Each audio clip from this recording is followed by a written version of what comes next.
وذكر فإن الذكرى تنفع المؤمنين.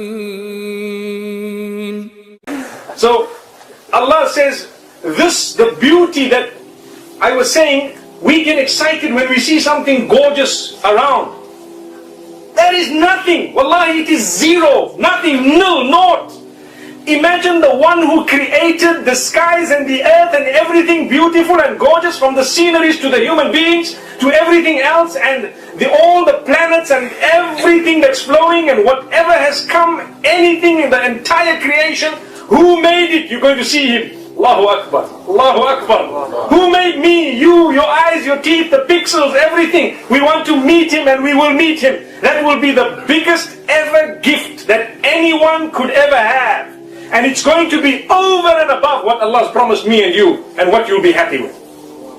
We'll already be happy. I mean, you're happy. You know, you give a child one sweet, the child says, oh, I'm happy, very, very happy. And you throw the bag at the child. What will the child do? Oh, I've got a whole bag, subhanAllah. You know, this is a human being description. It's something minor, small, something very, very finite, something that will come to an end.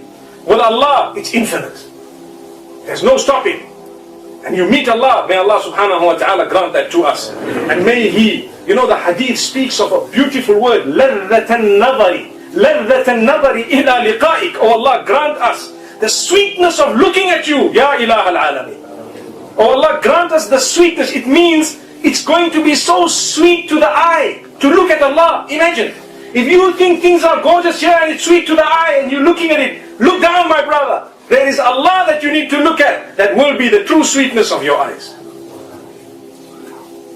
And this is why make dua, ask Allah, use the dua of Rasulullah sallallahu alaihi wasallam. Like Rasulullah sallallahu alaihi wasallam used to make the dua, Ya Allah, grant us this, grant us paradise, and in paradise grant us, you know, the sweetness of looking at you, and so on. That brings me to another point. There will be different levels of paradise.